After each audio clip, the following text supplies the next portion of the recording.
I'm so pleased that you're here this afternoon. I'm introducing myself. And for those of you who don't know me or know me only as Dean, I have been studying the ancient Maya for 40 years. And I've been working on the particular project of Bonampak for the past 17. And when finally this past summer, these 17 years of research on Bonampak were published in a volume that I have described as a useful doorstop to some of you. I was saying to those who were in my office in SSS that I was looking out and seeing monkeys scampering away across the tops of Kirtland Hall because they had finally escaped from my back. It's such a great pleasure to be able to talk to you about this subject because, in fact, there is nothing I love more than talking about the murals of Bonampak. It's an incredible subject, and let me just quickly orient you. You can follow the red arrow where you find both Bonampak and Yaxchilan, places I will be referring to today. Other arrows point to places in the Maya world that may be more familiar to you, from Palenque on the left to Tulum and Coba in the upper right-hand corner. But this is the map, and we skip from it onto the paintings of Bonampak. And it is these luminous, amazing paintings, the most extensive, complete, and extraordinary paintings of the ancient Maya world, truly, in their completeness, the most extraordinary paintings of the ancient New World altogether that draw us here today and that have drawn me back to this topic time and again. You see them painted here inside this small temple, painted just at the end of the 8th century. And to give you a tiny bit of historical context, the ancient Maya living in the rainforest in that map I just showed you thrived throughout the first millennium AD. And when we come to this period at the end of the 8th century, the beginning of the 9th, we're looking at what is typically known among anthropologists as the Great Classic Maya Collapse. And a city such as Palenque, Tikal, or Bonampak will be abandoned around the year 800 or shortly thereafter, or perhaps shortly before. Up until that moment, we have a remarkable kind of fine-grained history for that period. And then afterwards, we find that, in fact, we think of it more in archaeological terms, periods and eras, rather than in days, weeks, moments. Bonampak has a particular Yale quality to its story, and you see it here when you look at Giles Healy, 24S, a graduate of the chef school who had spent the Second World War living in the tropical rainforest, hoping to make a great discovery. He had this idea that he would find a big one at some point, that he would make a discovery that would be transforming to the world.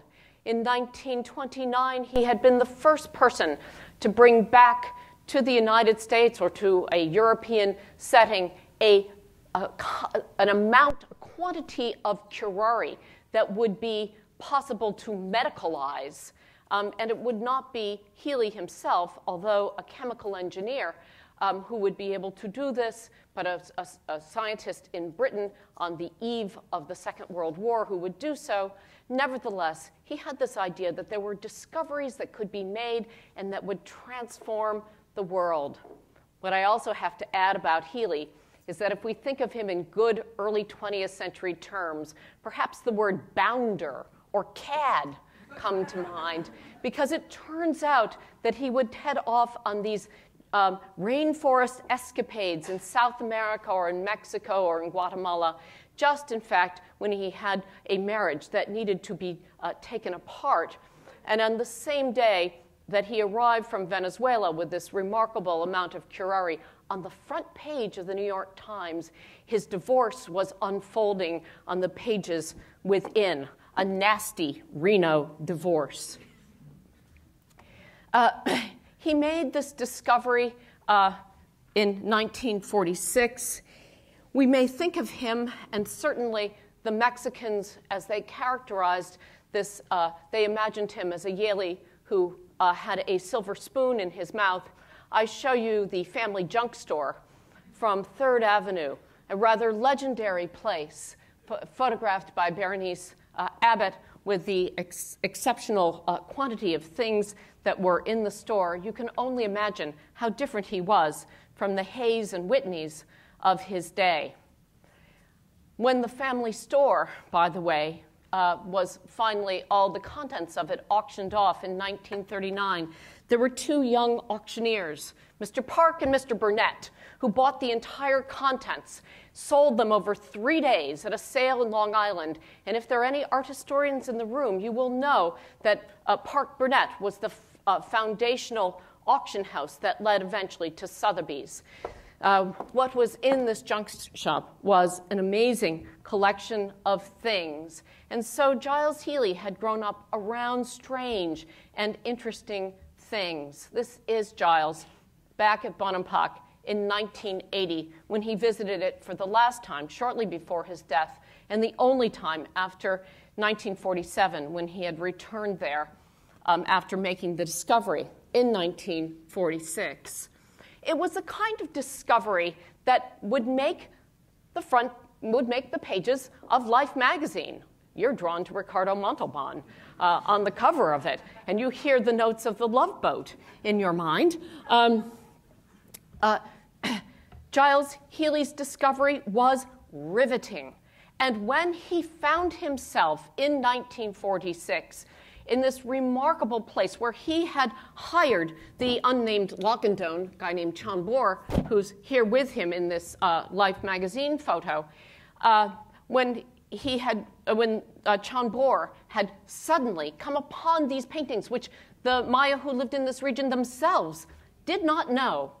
When he saw these paintings, he knew immediately their import. He knew that there had been scraps of paintings found high in dry vaults in Maya buildings. He knew that there had been scraps of paintings that had been revealed under archaeological rubble, but he knew that there had never been an extraordinary and complete program before. So when he got back to the place in 1946 from which you could make what was called a trunk phone call, he called the nerve center of Maya studies in the world at that moment. He called Washington. He did not call Mexico City, setting up generations of bad blood between Mexican archaeologists and American archaeologists about who owned the intellectual property of this site.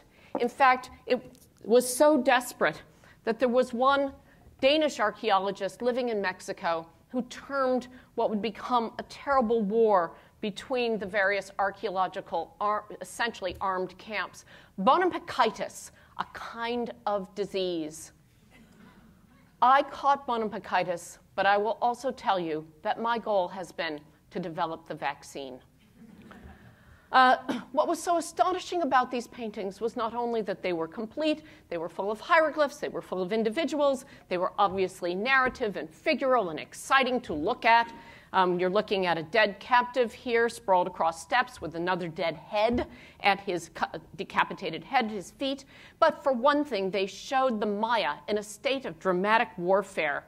And there was a widespread belief mid-century that, in fact, the Maya had been unlike any other civilization in the history of humanity. And they had not, in fact, been party to the kind of self-serving occupations that we find among every civilization in the world. And that the Maya had, in fact, been, rather than being warlike and interested in themselves, in their art, had instead devoted themselves to making works of art that were all about pure expressions of time. Time, T-I-M-E, not an herb, that they were just peaceful timekeepers. And anyone who is, I would say, unless you were born after 1970, that would be the first thing. If you knew anything about the Maya, you would know that they were peaceful. And so these paintings, which showed something else, were readily and graphically suddenly seem to be in contradiction with this notion. What is quite striking is that most of the scholarly work that came out at the time, of course, could not recognize this. And the great British scholar, Sir Eric Thompson, who wrote about the paintings, assumed, and I will show you battle scenes here, that if there are scenes of sacrifice and torture, it cannot be that that is what is being represented. It is a misperception on our part. And if there are people with bleeding hands, they must have dipped their hands in red paint. He also found it astonishing, having been quite certain that there was no reason the Maya would ever represent women in art. He found it quite disturbing that there were figures who were obviously women in these works, and the most impressive of them all, a woman we now know by the lovely name of Lady Rabbit. Lady Rabbit, of this nameless to him individual, he said, "What is she doing here? A kind of plain Jane, no-nonsense clubwoman of our era. Oh, you feel the 50s are alive and well when you look at Bonampak." All part of the Bonampak disease. There were competitive desires to claim the ownership of the discovery. There was an American draft dodger who had spent, originally named Herman Frey from Stauntonville, Illinois, became Carlos Frey. Perhaps a name adopted by a recent mayoral candidate in New York City as well, where a series of terrible tragedies. He had come very close to making the same discovery, but had not. Just a few months before, there was a great deal of the sense that there had been a lost city curse. He had written many, many letters home beforehand, complaining always to his brother, what, as you see underlined in the bottom purple, what a babbit you've become if you would not send him money to help him find the big one. Everyone thought that finding the big one would be their ticket out in some respect. So did Giles Healy. Giles Healy thought he would make a movie about Bonampak. It was a movie he managed to get his fellow Yale, Vincent Price, to be one of the narrators of, but it was a movie that went nowhere on the documentary circuit. And in fact, Healy ended up returning from Mexico to Los Angeles, where he had this, Healy was such an exotic guy. He had this collection of rare cars from very early in the 20th century, pre-World War I cars, and he used them to squire the B-movie Hollywood set around for many years before retiring to Big Sur, where he would live next door to Henry Miller.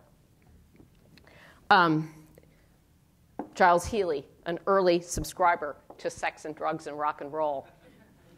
So what do you do about these paintings? Well, the Americans were very interested in them. The Mexicans were very interested in both, sent teams of copyists, because it was thought that this is the only way that you can actually study these paintings, is by making copies of them.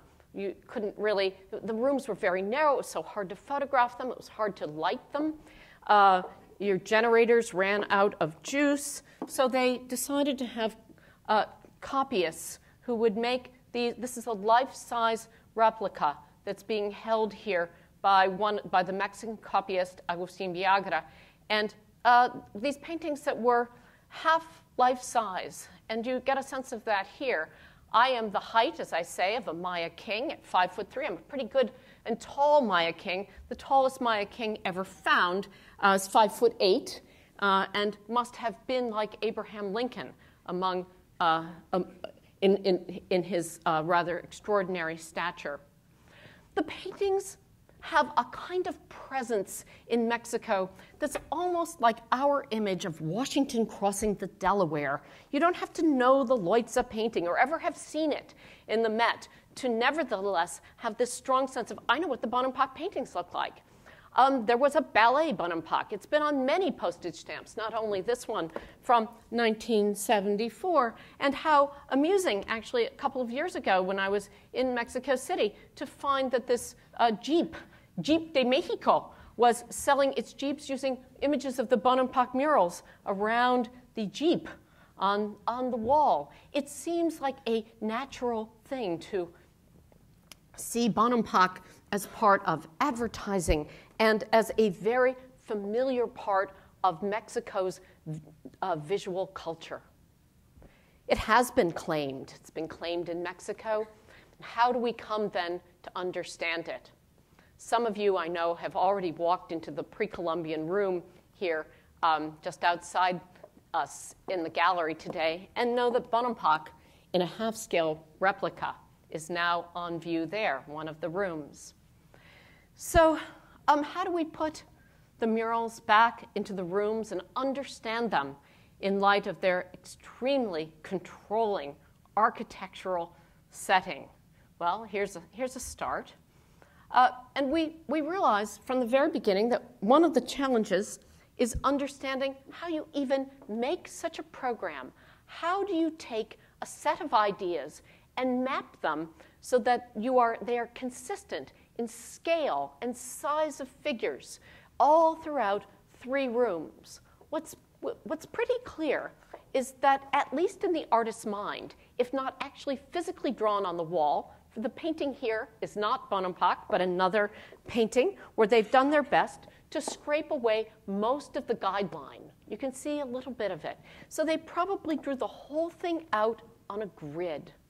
We often look at Maya art and say, oh, it's just so convoluted, there are figures everywhere, and yet the strong quality, orthogonal quality of the grid underpins this. And equally extraordinary is that from room to room, the pigments are the exact same recipe over large areas of walls. And particularly when we look at these luminous blues, when a Maya looked at this luminous blue, one of the first reactions a Maya would have to walk into room 1, as we will in just a minute, would be to say, oh my gosh, really expensive. The same reaction that you might have walking into, say, San Marco in Venice of, wow, there is a lot of gold in here. One of those instant senses of someone has invested a great deal in this. Blue has this same value, and the Maya blue was a great invention of the Maya, probably somewhere around 300 or 400 AD, in which they figured out how to fix indigo into a clay that, in using an alkaline process, a nishtamal process, that's the same one used to turn maize into wholesome and healthy masa, making this incredibly powerful blue. And in some parts of the murals, particularly in room 1, not only is it this great Maya blue, but they've ground into it azurite, which comes from the northern deserts near the border with the United States, and ground azurite into it so that it just sparkles and pops off the wall. We can imagine that there are whole troops of assistants who are working alongside the most skilled artists. And who are our artists? I'm showing you examples in color here of newly discovered wall paintings at the Maya site of Calakmul in Mexico, and then a detail of a painting on a Maya painted vase. And in fact, what you can see here is the way the hands are drawn is very similar. It's as the wall painters and vase painters. A big question often in Greek art of who is who. But what we see at Bonampak is very much that our painters work in a style of representation of hands and ears and details that is very much what we see in the sculptors at nearby Yaxchilan. So we seem to have painters who can also be carvers, and perhaps vice versa. When Giles Healy stepped into the rooms, he could see most of the luminous colors because the walls were damp. The walls, the vaulting had a little bit of leak, where leak could come through, keeping the walls moist. But as the trees were cut down and the walls were plunged into heat and absolute dryness of the heat of the rainforest, dry season day, and then the moisture at night, the paintings completely dried out. And it was clear that there was a fairly thick cap of calcification over the top of the paintings. The calcification dried and became white. It was calcium carbonate that had dripped through the vaults over the top of the paintings. At the time that the copyists were working, the copyists made a great discovery. They said, look, rather than use water to keep these paintings wet, let's use kerosene. And they'll stay moist for a long time. Both of the copyists working side by side, we know were always smoking and painting with kerosene. And we also know that one was tippling a lot. And just to imagine that the whole thing didn't go up in smoke at the time. And of course, you feel a certain amount of horror. The conservators whom you see on the right made it clear that they now needed to, starting around 1960, that it could only be water that would be used on the walls. And you all feel, oh, thank God, water. Well, here's the story about that water. That water came from basically a swamp nearby, and it was full of living organisms. And it turned those walls quickly into a green swamp of living things that loved eating calcifications and paint and everything else on the walls. You know, the good intentions of that are just so appalling. Kerosene, in fact, had been prohibiting growth and was a sterile substance, unlike the completely polluted water that they were using, thus, in fact, making it ever more difficult to see the paintings. So, by the mid-1980s, dried out, most of the living organisms now dead on the walls. Nevertheless, this is what the paintings looked like. And so the National Institute of Anthropology in Mexico began a campaign using dental tools, some of them electric, to clean the paintings. And even with the best of intentions, of course, there is some loss. And what we find is that although the paintings have been revealed in all of the color glory, that nevertheless actually seeing some significant part of the detail that Giles Healy was able to see with infrared film, which was, by the way, a controlled material throughout the 40s and 50s. So he had very good connections, perhaps to OSS in this period. He had taken photographs with infrared. And this gave me and some colleagues the idea that what we needed to do, perhaps infrared. The paintings had been cleaned. You could truly see them now. You could put a camera right up to them. But would it be possible to be able to recuperate so much of the information that was in the infrared? And so using, unfortunately, the year before digital infrared would have been possible. This is actually video infrared, where we grabbed each frame by video and then had to transfer it to digital the next year. Nevertheless, we were able to find and see, using infrared, so much of the final black outline. For our painters mapped areas of color, and then the most skilled calligraphic line was added at the very end, along with much of the writing. Using every document about Bonampak that had been made between 1946 and the 1990s, I hired artists to reconstruct Bonampak at half scale in that amazing, many of you walked past or perhaps walked into the tattoo parlor that was long on Chapel Street. On the second floor above it was an artist studio where we were busy reconstructing Bonampak from 1999 to 2003. And it is the fruit of that project that is now on display in the art gallery. And I'll be leaning on that reconstruction in many ways as we look at the paintings now.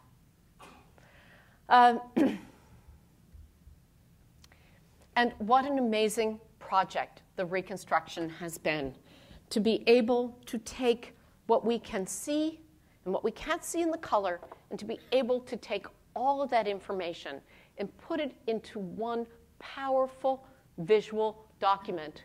You see it here a little bit unfolded. You wonder, why are all those cutouts? Imagine that you're looking at the back of the cereal box and, get rid of those white areas and fold things in so that they're back inside their sharply vaulted spaces. And each room is discrete, one room from the next. It is clear in terms of the narrative that the middle room, this chaotic scene of battle that you see as the middle slice here, refers to the first event, something that happened back in 785, capped by events in 790 and 791 in rooms 1 and 3. Let me take you into them now. It is a time in 790, 791, and perhaps for about 20 years before this, that Maya art begins to do something that is just extraordinary in the history of world art. It steps right through the wall. It starts talking right to you. It has this amazing self-conscious and somewhat stagey quality at its very, very best. And it does some interesting pieces right here. As you're walking in, you walk into room 1, this is what you see in front of you. And if you look to your right and your left, and you're looking at the edges of the vaults, you see these fans. And they're flipped, yellow and red. They are flipped and they're around the text. They are the only quotation marks in all of the native New World. They're framing the words almost as if telling us to speak them. And they take us from a date in 790 to a date in 791. They tell us that the last thing they commemorate is the dedication of a house. Perhaps this very house, this building that we are calling a temple or a palace, they are referring to very specifically as the house of a particular person, as the house of a ruler named Yahao Chanmuan. They also tell us that it was a period of time when there had just been an installation in office of a particular individual, and unfortunately, the text is gone where his name should be. Up above the text, you see these incredible figures. Over to the right, we see the royal family on the throne. They seem to be the royal family, and yet here is one of the punchlines of the story, and that is that about 25% of the texts are just left as blanks. These paintings are not finished. They are the very last work at the site. You feel this staginess, this self-awareness, and also the power of things not finished intentionally or unintentionally. Some fascinating little text here, because in front of the royal family, we find that there are bags of valuable things. The most extraordinary is the 5 times 8,000, or here in the vigesimal counting system, of chocolate beans. So in a time when money truly did grow on trees, the chocolate bean was one of the few standards of exchange in the pre-Columbian world, particularly in Mexico. The Spanish, after the invasion, say, well, 1 chocolate bean will get you 1 tamale. So, we have a few places where we know, how much is a chocolate bean worth? We know that there was a terrible problem with making fired clay counterfeits of chocolate beans that looked a lot like our coffee bean today. So they're receiving valuable tribute here. And we look at this representation of what seems to be the royal family, but with no names written in around them whatsoever.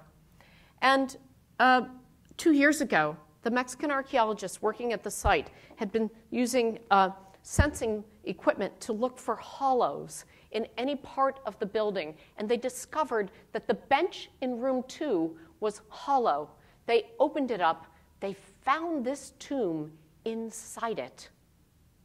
It has no inscriptions. It is impossible to know at this point exactly who it is, but it's a problematic tomb because although there is the lower mandible, the head of this individual has been replaced with a pot. This is not typically how the Maya, they would include the head.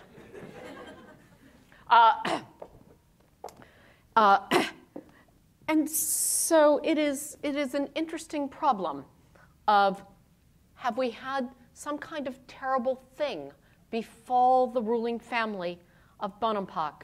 Has the king died? You will see in room 2 that there is a great battle in which he claims to be the victor. And of course he is. It's back in 795. That was 5 years ago. That was the setup. That was when everything was going so well. They conquered their enemies. They smote them. They, in fact, had this plan of building this great new building and celebrating celebrating their victory with this expensive, fancy, extravagant display of everything at the top of, at the moment of its greatest peak. And then something happens, perhaps. It may be that physical anthropology will tell us a little bit more. Well, we'll stay tuned for that.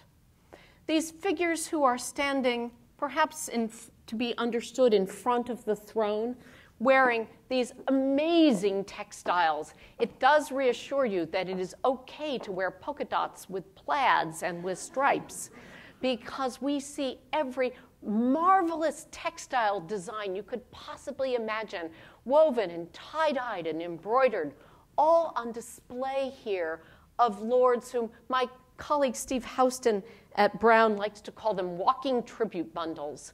Perhaps they are paying their taxes, paying their tributes. We know that at least one of them is named as a messenger, a good title for an ambassador or a tribute payer.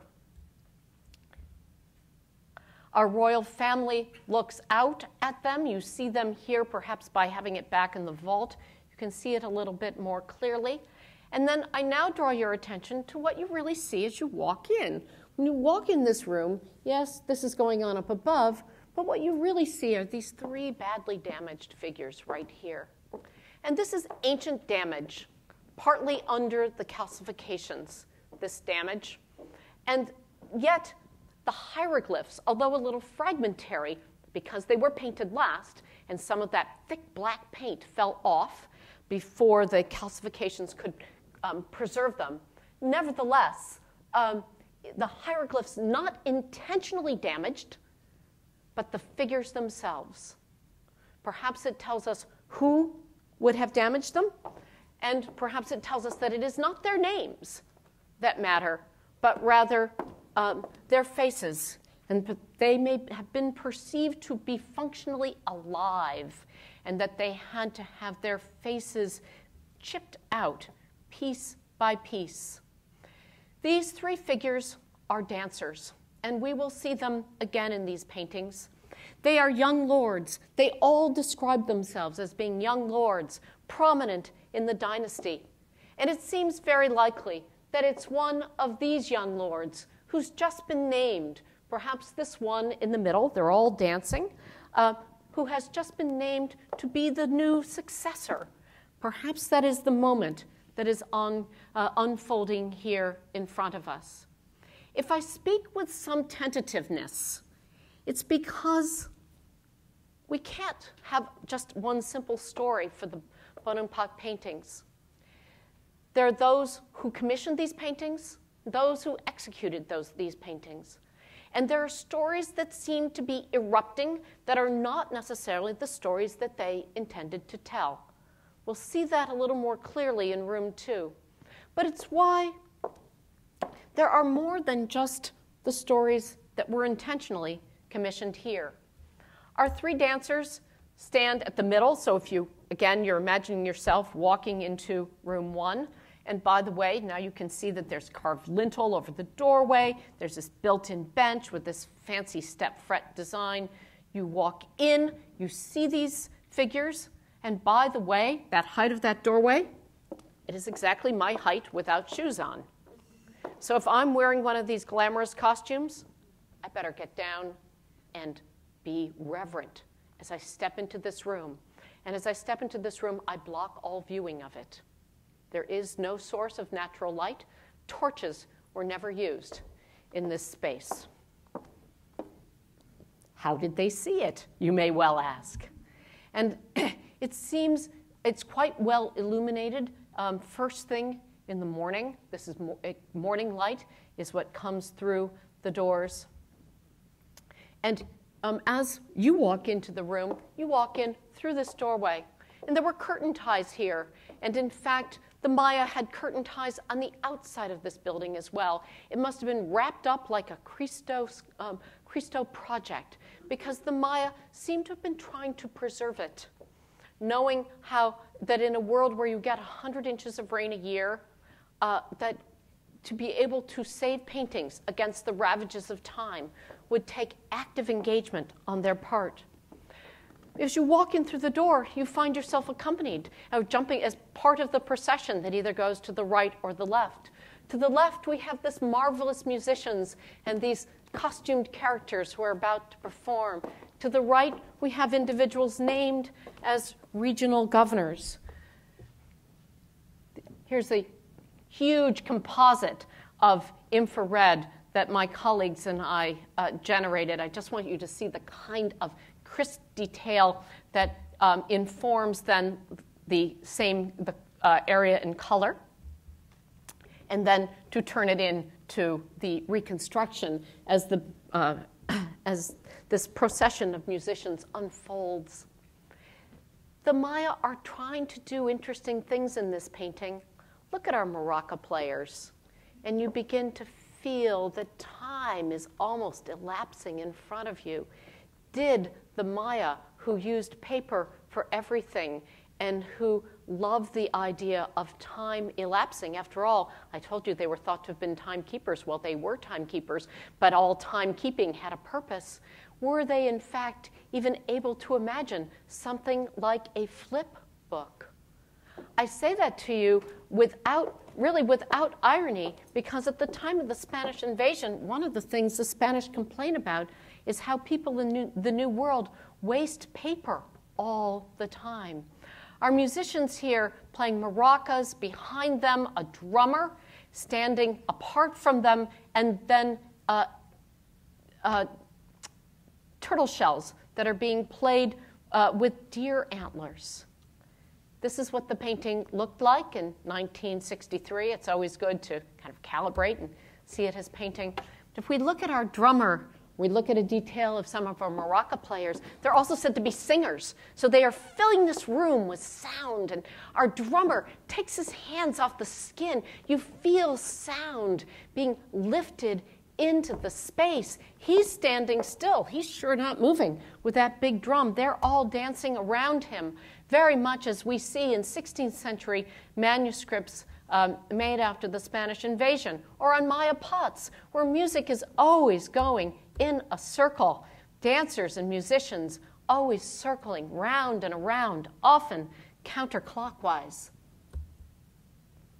On the other side, our regional governors are in these extraordinary expressions of turning around, talking to one another. When are we ever going to get our turn? Oh, how tedious this is. Excuse me while I light up a cigarette. Oh, turns out, look, cigarette posture. Really? Yes. This is how you smoke a cigarette. Of course, ciga is the Maya word for tobacco and the products made of it. You hear the word, and at the time of the Spanish invasion, traders from the Maya region sold big old stogies in bundles of 20 up in Mexico City. You tell me one other product that has survived to be counted in the vigesimal counting system. I dare you to find one.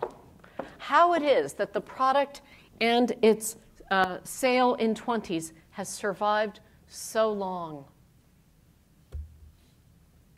You step out of room 1, and this architectural plan is pretty unusual and seems perhaps even to have been invented to maximize wall space. How can I use wall space to maximize the telling of a story? But it also means that we have this kind of control of the viewer. You've been in this semi-darkened space, you step out, you step into room 2, and you are looking into a model where you can see the built-in bench. And you step into this room of battle.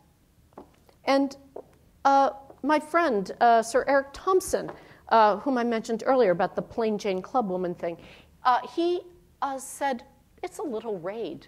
The Maya didn't have war, so this must be a little raid. But in fact, it is one of the great battle paintings in all of art history.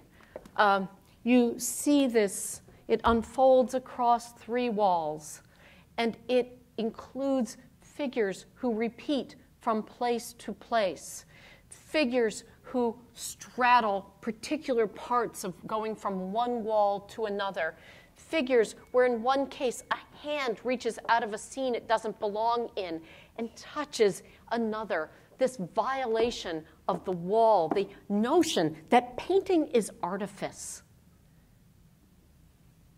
It's easy to look at these paintings and say, well, it's a documentary photograph. The Maya had war.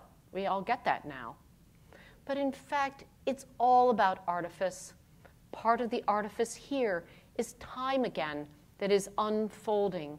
The battle starts at the far left. Trumpets blare. We come to this little vignette here in the center where this captive actually seems to fly right out of the scene. If you stand in that room, his feet feel in your face.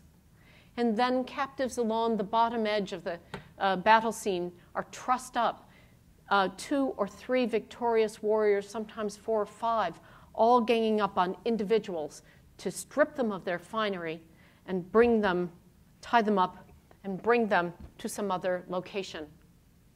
Watching it all up above are ancestor figures, ancestors and even the captives of ancestors, as though they live on in the stars. And if we go back to the color here, I will simply say that there's no azurite ground into the blue here, but rather carbon to make it dark and potent, perhaps dawn, perhaps dusk.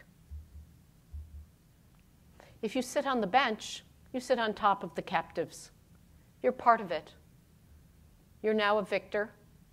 You sit on someone whose fingernails perhaps have been pulled, his lips have been trimmed, his fingers pulled out of joint. This is where you are. You sit on them. And if you sit on them, you then look back at the door through which you walked. You walk through, turn around, and this is what you see.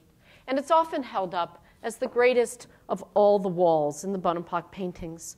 I will say this for it, it has a lot of paint on it, and it feels exquisitely finished, unlike most portions of the paintings. There's nothing here that's obviously undone. In fact, there are things that are redone. We find that some of the headdresses have 2 or 3 different headdresses that we're painting as though they're, trying to get it right. Or did, in fact, this victorious warrior earn, while the painting was under construction, even earn some new trophy that merited some new kind of head representation? Up above here, you see the starry heavens. And if you look at far right, you see these 3 designs on the back of a turtle. These are the 3 bright stars that we read as the Belt of Orion, and which today, if you're in the Maya rainforest and you're with some Maya and you say, why? Look at Orion. They will say, yes, it's the turtle. It's a particular set of constellations on a particular morning. And on that morning, we can imagine that the sun is rising and the figures at Bonampak have convened in order to review the captives who are being presented to them. Again, just an example of the crispness of the infrared. I have to keep showing it to you because I so love the high quality of our amazing line. Standing atop the steps here, and there are 7 massive steps at the site of Bonampak where something like this could exactly be taking place. Standing at the top of the steps, looking straight out at you, is our king, the person who may or may not be dead in the bench, but it is kind of interesting to think about sitting on him and looking up at this wall at the same time. It feels right to me. Yahao Chan Muan, who is standing here with all these captives presented to him underneath. To the right, where I've pulled out these figures, they are standing apart. They're holding out their hands. Their body postures are extraordinary. And if you look at the doorway, you suddenly realize that people seem to be jumping at the door itself, as though it's an interactive place. It's a place where the next captive could perhaps be taken. I always feel a little nervous when I step through that door because I know the explicit threat that I feel. And then if you turn to where you see these 2 big round designs, that's where the cross ties went across in the building, stabilizing the vault, and subsequently rotted out. Here, there's a largely destroyed figure who is holding the hands of a captive and is pulling out the fingernails, and blood is coursing down that captive's arm. His face is collapsed. He may also have lost his teeth. And then we read across that top step, and these are captives who their bodies collapse. Blood is pouring from their hands.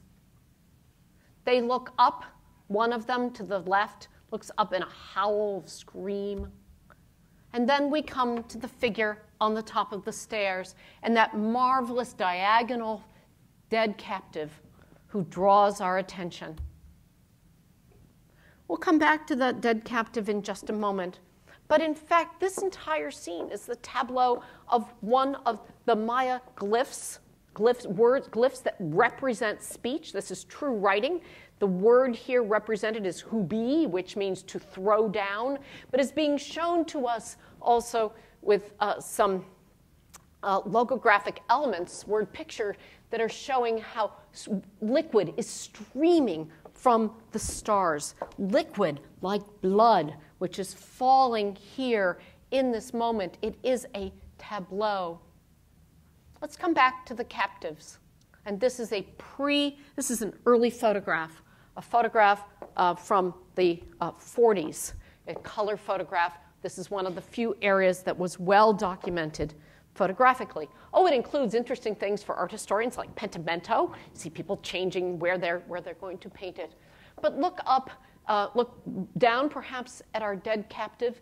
His body is marked by cuts, different places where he has been cut, perhaps before finally succumbing to the loss of his heart. Blood, this is blood, which is pouring down right on to the top of the door.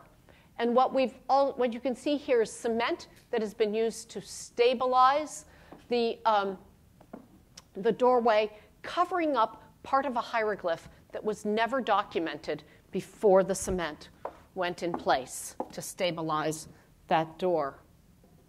This figure on top is one of the most poignant. There is blood that is arcing from his fingers. His pate is hanging down and back. He seems to be alive, but partly scalped.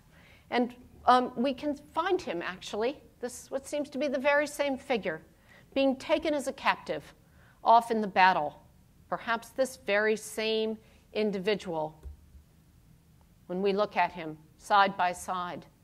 And it's characteristic of some other Maya representations as well. This is a stela that's in the Los Angeles County Museum of Art, which shows a regional lord who's taken captive.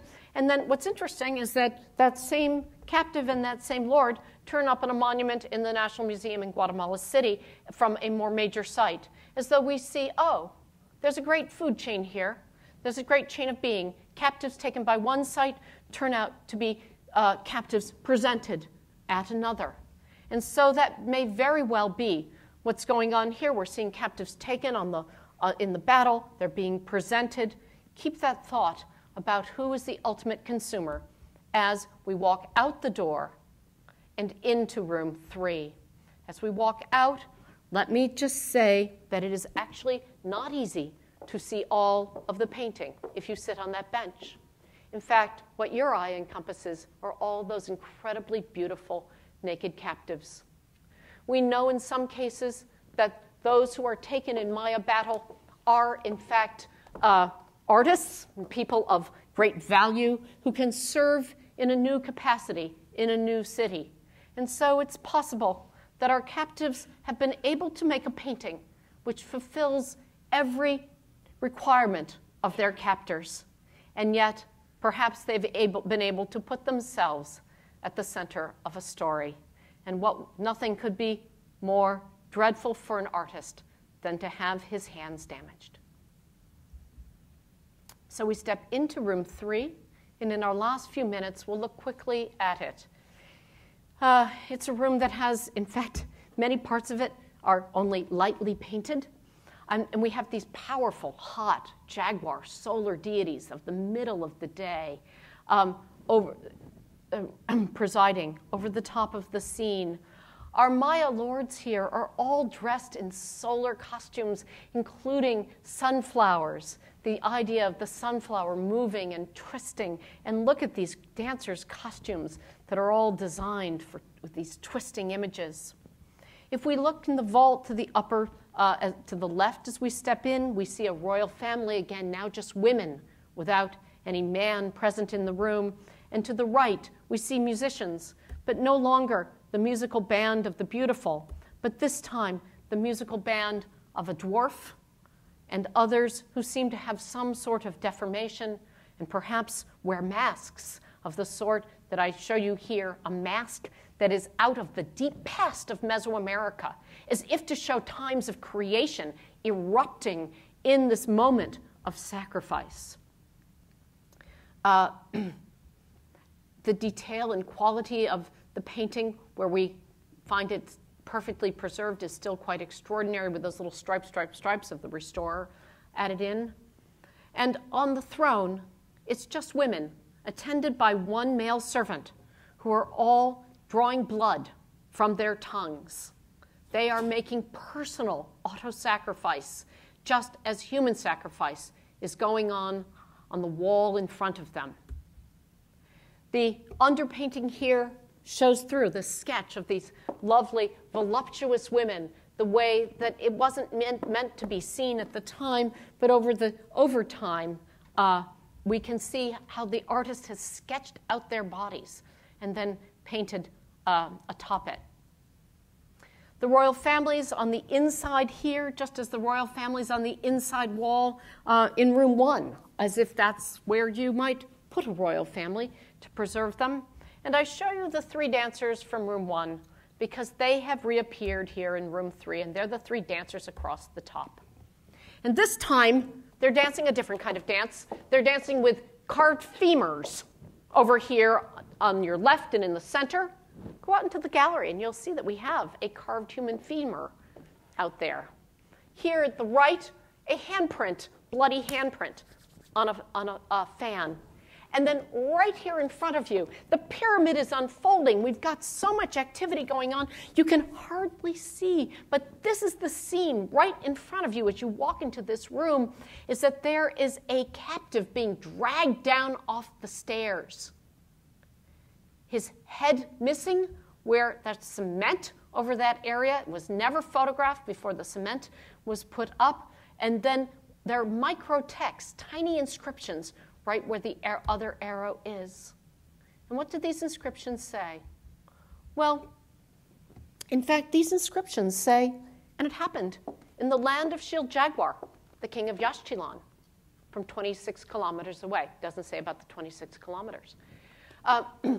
In room 1, it says the new king took power under the auspices of the king of Yaxchilan. And in fact, in the doorway of room 2 of that incredible battle scene, that too said, oh, shows us the king of Yaxchilan. What's he doing here? What's his role? We don't see him portrayed in the paintings. He is never named in these paintings. He's named in one sculpture. He's named in inscriptions. What is his role? We see him, in fact, minor sites from around Bonampak, not at his home site, but we see him receiving captives. He is present. He sits on thrones. He sits on benches. These captives here in this monument at the Kimball Art Museum are being delivered up to him. You see these wonderful expressions of grief and woe they seem to have. And at the end of the day, it does seem that part of the mission of Bonampak has been to say, at your service, King of Yaxchilan. You wanted music? You want to sit on that bench? We'll provide it to you.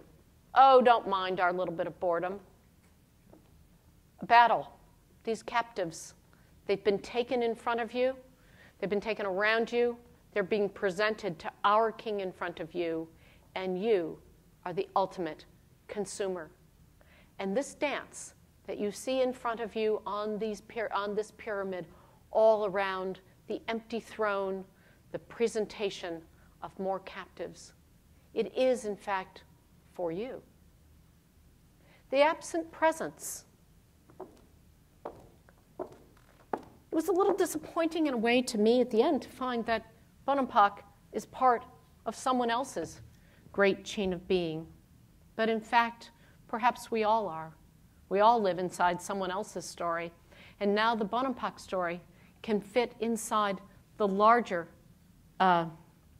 Russian doll of the Maya story of what is happening around the year 800.